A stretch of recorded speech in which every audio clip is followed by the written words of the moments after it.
السلام علیکم ورحمت الله وبرکاتو. دوستانو د نننۍ ویډیو ټاپک دی زمونږ چې مونږ به د خپل یوټیوب د پاره تھمبنیل څنګه ډیزاین کوو.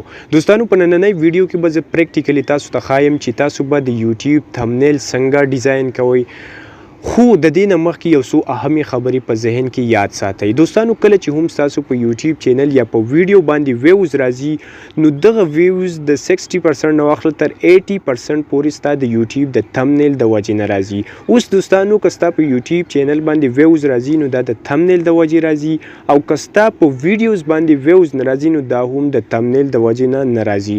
اوس دوستانو یوټیوب بار موږ ته دا انسټرکشنز راکوي چې تاسو لپاره اهم چیز تاسو تھمبنیل دی او تاسو د ټولو نه زیات تر فوکس په خپل تھمبنیل باندې وکړئ. اوس دوستانو که چېرې مونږ په یوټیوب باندې یو ویډیو ګورو نو د ټولو نه اول د هغه تھمبنیل مونږ ته شو کیږي، او د هغه د تھمبنیل نه چې کله مونږ اټریکټیو شو نو هغه ویډیو کلیک کوو او هغه ویډیو ګورو.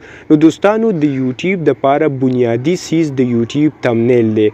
دویم نمبر اهمه خبره دا ده چې کله هم تاسو د یوټیوب د پاره په یو ټاپک باندې ویډیو جوړوئ نو د ټولو نه مخکې تاسو په یوټیوب کې هغه ټاپک سرچ کړئ. د هغه مطابق به تاسو ته بلهاشه کنټینټ کریټرز راوړي، د هغوی تھمبنیل تاسو وګورئ، هغه سټډي کړئ او د هغه مطابق تاسو ځان له یو تھمبنیل ډیزاین کړئ. نو د تھمبنیل جوړولو نه مخکې به تاسو ریسرچ ضرور کوئ. تاسو به مختلف کنټینټ کریټران ګورئ، تاسو د ټاپک یا کنټینټ ریلیټډ چې کوم کریټرز دي د هغوی د تھمبنیل نه به تاسو سټډي کوئ، د هغوی نه به آیډیا را اخلئ او د هغه په ترو باندې به بیا تاسو خپل تھمبنیل ډیزاین کوئ.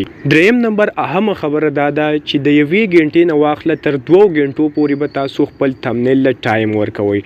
دوستانو داسې به نه کوئ چې تاسو 10 منټه یا 20 منټو کې یو تھمبنیل ډیزاین کوئ. نه، تاسو به ریسرچ کوئ، مختلف پریکټس به کوئ، د هغه نه بعد به تاسو تھمبنیل جوړوئ. ولې چې ستا په یوټیوب کې د ټولو نه اهم کردار تھمبنیل ادا کوي. نو یقینا خبره دا ده چې کوم څیز ستا په یوټیوب کې اهم کردار ادا کوي نو د هغه دپاره به ته ټایم هم ډیر زیات وباسي. نو اوس دوستانو دا اهمې خبرې وي. د دې نه بعد به اوس موږ پیکزل لیب ته ځو او پریکټیکلی به یو تھمبنیل ډیزاین کوو او تاسو ته به زه پوره طریقه کار ښایم چې تاسو څنګه یو اټریکټیو تھمبنیل ډیزاین کوئ. نو دوستانو تاسو به لاړ شئ پیکزل لیب به اوپن کړئ. په پیکزل لیب کې به د ټولو نه اول تاسو ته چې دا کم 3 ډاټس په نظر راځي په دې باندې به کلیک وکړئ. نو دې ځای کې به تاسو ته دا قسمه انټرفیس شو شي. دوستانو اوس په دې ځای کې تاسو د ایمیج سایز ایڈجسټ کوئ. نو د ټولو نه اول به تاسو په ایمیج سایز باندې کلیک وکړئ، بیا به تاسو لاندې د یوټیوب تھمبنیل باندې کلیک وکړئ. اوس دوستانو دلته چې کومه ریشو ده هغه به اتوماتیکلی تاسو ایڈجسټ کړئ، یعنی په یوټیوب تھمبنیل چې تاسو کلیک وکړو دا هم اوکې کو نو تاسو د یوټیوب تھمبنیل چې کومه سایز دی هغه به اتوماتیکلی دلته ایڈجسټ شي. د ټولو نه اول به تاسو په پلس آیکن باندې کلیک وکړئ او په شیپ باندې به کلیک کړئ. یو شیپ پر واخلئ او دا به د خپل تھمبنیل مطابق ایڈجسټ کړئ. اوس دوستانو د دې مطلب دا دی چې زه به د خپل تھمبنیل لپاره یو بیک گراوند سلیکټ کوم. دوستانو په دې ځای کې به کلر آپشن راشي نو زه به دا ډارک بلو کوم. دوستانو څنګه چې تاسو ته ښکاري نو په دې ځای کې زما د تھمبنیل چې کوم بیک گراوند دی هغه ریډي شو. دوستانو د ټولو نه اولنی چیز زموږ د تھمبنیل بیک گراوند دی. اوس به زه په پلس باندې کلیک وکړم او په ګیلري باندې به کلیک وکړم او د ګیلري کې چې زما کوم ایمیج دی هغه به زه سلیکټ کړم. نو په دې ځای کې ما د خپل تھمبنیل لپاره یو ایمیج سلیکټ کو. اوس دوستانو په دې ځای کې تاسو د خپل تھمبنیل لپاره کوم ایمیج سلیکټ کړی دی نو دا تاسو ایڈجسټ کولی شئ. په دې ځای کې دا تاسو په مینس کې هم لګولی شئ، ستاسو د آیډیا مطابق، ستاسو د سوچ مطابق چې تاسو کوم ځای کې دا ایڈجسټ کول غواړئ په هغه ځای کې دا تاسو ایڈجسټ کولی شئ. خو یاد ساتئ دا به تاسو په هغه ځای کې ایڈجسټ کوئ چې ستاسو نه باقي د تھمبنیل چې کوم څیزونه دي چې د هغه ځای ستاسو نه ضایع نه کړي. نو اوس دوستانو په دې ځای کې ما خپل ایمیج چې کوم دی یو سایټ ته ولګاو. اوس به دوستانو بیا زه په پلس آیکن باندې کلیک وکړم او په نیو ټیکسټ باندې به زه کلیک وکړم او دې ځای کې به زه هغه ټیکسټ ولیکم کوم چې زه په خپل تھمبنیل باندې لګول غواړم. اوس دوستانو دې ځای کې زما چې کوم ټیکسټ دی هغه ریډي شو. دوستانو دې ځای کې به زه د فونټس انتخاب کوم. په پیکزل لیب کې خپل فونټس هم دي، په مای فونټس کې هغه فونټس دي کوم چې ما ډاونلوډ کړي دي. د دې نمونه به زه تاسو په ډسکرپشن کې درکم، دا تاسو د ګوګل نه ډاونلوډ کولی شئ. په خپل پیکزل لیب کې دا تاسو ایډ کړئ نو ستاسو فونټس به هم دې ځای کې داسې مزیدار ښکاري. اوس دوستانو په دې ځای کې به زه د دې سایز ایډجسټ کړم او په هیډ باندې به دا زه پرېږدم. دا به دې ځای کې زه اوکې کوم او دې نه بعد به زه لاړ شم دې له به زه سټروکس ورکم په سټروک باندې به زه کلیک وکم او دا به زه انیبل کم. اوس به دې له زه کلر ورکوم. د کلر دپاره به دوستانو زه سیمپل په دې باندې کلیک وکم او د کلیک کېدو نه بعد به زه ټیکسچر ته لاړ شم. دې ځای کې دوستانو د خپلې ګیلرۍ نه تاسو دې له رنګ ورکولی شئ. دوستانو په پکسل لیب کې خپل کلرز هم موجود دي، خو که تاسو سره یو ښکلی کلر په ګیلرۍ کې موجود وي نو د ټیکسچر د وجې نه هم دا تاسو په خپل ټیکسټ باندې اپلای کولی شئ. اوس دې ځای کې زما ټیکسټ هم ولګید، زما ایمیج هم ولګید، خو دې سره زما د تمنیل چې کوم لوک دی هغه ښکلی نه راځي. نو سیمپلی دوستانو اولنی چې کوم شیپ ما اغوستی په هغه به زه کلیک وکړم او د هغه کلر به زه بلیک کړم، ولې چې دې ځای کې زما د تمنیل چې کوم لوک دی هغه ښکلی نه راځي. نو دوستانو یاد ساتئ چې دې ځای کې هم تاسو بیا په خپل تمنیل کې چینجز کولی شئ. د دې چینجز د وجې نه بس تاسو د تمنیل لوک چې کوم دی هغه مزیدار ښکاري. اوس دوستانو دې ځای کې زما فونټس هم شوي، زما ټیکسټ هم شوی دی او زما ایمیج هم وشو. ما چې کوم د بیک ګراوند کلر و هغه ما سیمپلی چینج کو، ما بلیک کو، نو د دې د وجې نه زما د تمنیل چې کوم لوک دی هغه اوس ورو مزیدار کیږي. دې ځای کې اوس ما د خپل پکچر شاته یو ګلو لګولی ده. دا ټول هر څه به زه تاسو له په ډسکرپشن کې درکړم. د دې سره هم زما د تمنیل لوک چې کوم دی هغه مزیدار ښکاري.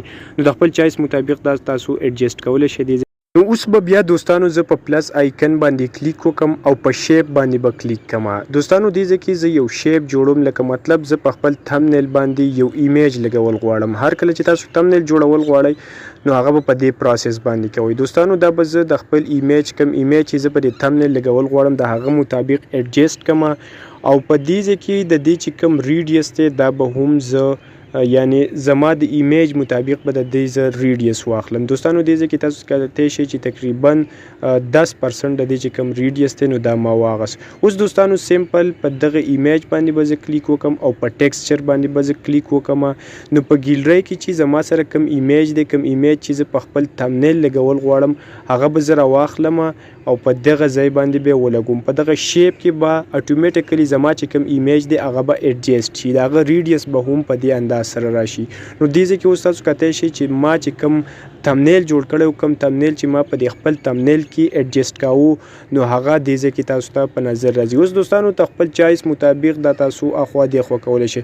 دوستانو اوس سیمپل د دې ما کاپي واغسته، یعنی مطلب زه یو بل شیپ هم یو بل ایمیج هم دې ځای کې لګول غواړم. نو سیمپل زه به د دې خپل زوړ شیپ چې کوم دی د دې خپل زوړ ایمیج کاپي راواخلم. نو زه به بار شیپ او ریډیس دې څیزونو ته نه ځم. نو دې ځای کې به دا زه کاپي کړم او دا به زه ایډجسټ کړم په دې ځای کې چې په کوم ځای باندې هم تاسو دا لګول غواړئ د خپل چایس مطابق دا به ولګوئ. خو په دې ځای کې همیشه دپاره چې تاسو 2 ایمیجز لګوئ نو اولنی چې کوم ایمیج تاسو جوړ کړئ نو دویم ایمیج جوړولو دپاره هغه اولنی کاپي کوئ. اوس سیمپل بیا به زه ټیکسچر ته راشم او په دې دویم ایمیج کې چې زه خپل کوم ایمیج لګول غواړم په هغه باندې به کلیک کړم او هغه به زه په دې ځای کې ولګوم.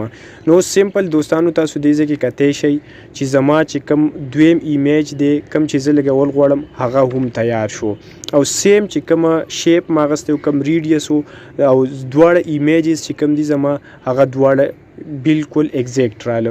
په دې ځای کې د دې دواړو لږ شیپ چې کوم دي نو هغه بالکل سیم دي. نو په دې ځای کې زما چې کوم کړاوونه دي هغه به هم کمیږي. اوس دوستانو دې ځای کې کتی شئ چې ما په خپل تمنیل باندې 2 شیپ ولګول، 2 ایمیجز ولګول او پاس ما په خپل تمنیل باندې چې کومه ټیکسټ و هغه هم کړی دی. نو اوس دوستانو په دې ځای کې زه یو څیز بل ایډ کول غواړم چې زما د دې ایمیج شاته ولګي او په دې ځای کې هم زه یو څیز تاسو ته وښایم. د دې سره به زما د تمنیل چې کوم لوک دی دا به مزیدار شي. سیمپل دوستانو دې ځای کې زما سره یو بل تمنیل دی او هغه زه د خپل مین ایمیج شاته لګول غواړم. نو دوستانو هغه ایمیج ما سلیکټ کو. اوس به دا ایمیج زه راواخلم او د خپل تمنیل په هغه ایریا باندې به دا زه ولګوم په کوم ځای کې چې دا زه ایډجسټ کول غواړم. دوستانو اوس په دې ځای کې دا ستاسو په لوک باندې او ستاسو په چایس باندې ډیفینډ کوي، خو تاسو به همیشه دپاره بار خپل تمنیل کې چې څه څیز ایډجسټ کوئ نو بار به بیا تاسو د دې جایزه اخلئ چې یاره د دې لوک زما په تمنیل کې څنګه دی. نو اوس دوستانو دې ځای کې کتی شئ زما چې کوم دریم تمنیل و هغه ما راواغېسته او په دې ځای کې ما ایډجسټ کو.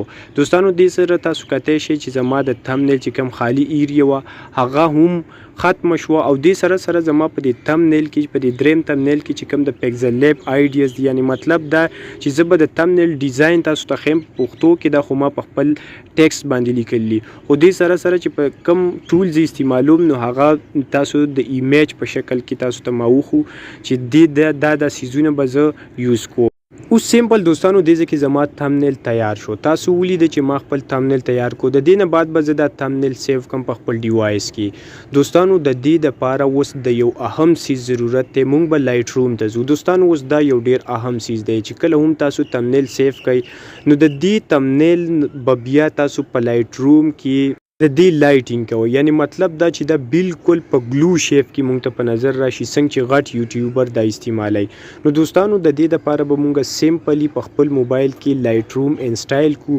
لایټ روم باندې به کلیک کو د کلیک کېدو نه بعد درته زه ټول طریقه کار خیمه چې څنګه به مونږ خپل یو عام تمنیل بالکل ګلو شیپ تاړو کم چې غټ یوټیوبران یو تمنیل جوړ کی او د لایټ روم د پروسس نه بعد هغه ډیر بهترین لوک کې بیا په نظر راځي نو دوستانو په دې کې چې تاسو کم تمنیل دی هغه به تاسو سلیکټ کړئ نو د هغه تمنیل دی دوستانو کم چې ما په پیکزل لیب کې جوړ کړی اوس دوستانو په دې کې به د دې ایڈجسټمنټ کوم چې دا بالکل بلو شیپ ته واوړي دوستانو د ټولو نه اولنۍ به زه په لایټ باندې کلیک وکم او د دې ځای نه به تاسو ایڈجسټمنټ کوئ یعنی چې څومره هم ستاسو تصویر خړ وي یا ستاسو په ایمیجز کې خړواله وي نو هغه به په دې ځای کې تاسو صفا کولی شئ اوس په دې ځای کې تاسو د خپل اندازې مطابق دا تاسو ایڈجسټ کوئ او د خپل اندازې مطابق په دې ځای کې تاسو په خپل تمنیل کې چینجز کولی شئ په لایټ روم دا دی چې په دې ځای کې به بالکل فول ایچ ډي او د ګلو شیپ په طرز باندې به تاسو ته یو بهترین تمنیل ریډي شي نو دوستانو همیشه دپاره به په پیکزل لیب کې تاسو تمنیل جوړوئ د هغه نه بعد به تاسو بیا په لایټ روم کې د خپلې مرضۍ مطابق ایڈجسټمنټ کوئ یعنی چې ستاسو تمنیل خړ وي یا پکې خړوالی وي یا ایمیجز تاسو خړ سلیکټ کړي وي نو د هغه ټولو صفایي پروسس چې کوم دی هغه په لایټ روم کې کیدای شي څنګه چې تاسو ته پریکټیکلی زه لګیایم او ښایم درته نو په دې ځای کې تاسو د خپل چایس مطابق ایډیټینګ کولی شئ نو دوستانو دا و نننی ویډیو که ویډیو در باندې ښه لګېدلی وي نو ویډیو لایک کړئ د خپلو ملګرو